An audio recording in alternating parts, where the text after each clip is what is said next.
zeste d'infos, loisirs. Des idées de séries ou de films à voir ou à revoir, c'est tout de suite dans un zeste d'infos sur Sensation avec Franck David et Thomas Fleischer. Alors aujourd'hui on va parler d'un film de 1987 qui m'avait particulièrement marqué, à savoir Sous le soleil de Satan de Maurice Pialat. Alors le nom dit forcément quelque chose, tant le nom du réalisateur que le nom du film, mais pour ceux qui ne l'auraient jamais vu, ça nous parle de quoi ? Alors c'est l'adaptation du roman éponyme de Georges Bernanos. C'est l'histoire d'un jeune abbé qui doute de sa vocation, de sa rencontre avec une jeune femme un peu perturbée et meurtrière, celle également de sa rencontre avec Satan, qui lui offre le don de voir à travers les êtres.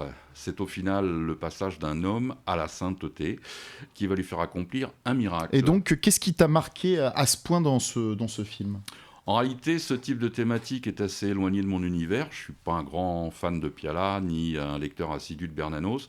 Non, ce qui m'a marqué tout simplement, c'est la performance d'acteur de Gérard Depardieu dans le rôle de l'abbé. Depardieu, on sait qui c'est, on sait de quoi il est capable, non ? Oui, bien sûr.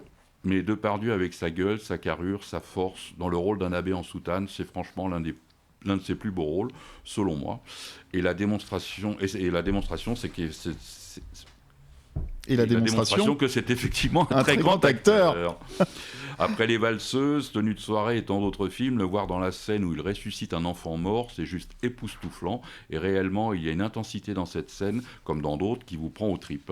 Alors sans parler de l'intensité, sans casser le mythe, mais c'est aussi le Depardieu avec 20 ans, 30 ans de moins, avec 20 ans, 30 kilos aussi de moins. C'est pas le même Depardieu que l'on connaît aujourd'hui. C'est pas le même, effectivement. Bon, le film avait suscité des polémiques également. Oui, parce que le film a remporté la Palme à Cannes en 87, au détriment des Ailes du désir de Wenders. Pialat a été sifflé, et c'est évidemment pas privé de répondre au public avec son fameux « Si vous ne m'aimez pas, sachez que je ne vous aime pas non plus ». À voir pour Depardieu, surtout, oui, donc. Mais pas que. C'est franchement un film à voir ou à revoir pour l'émotion étrange qu'il dégage.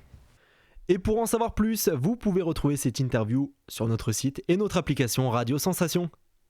Un zeste d'infos sur Sensation.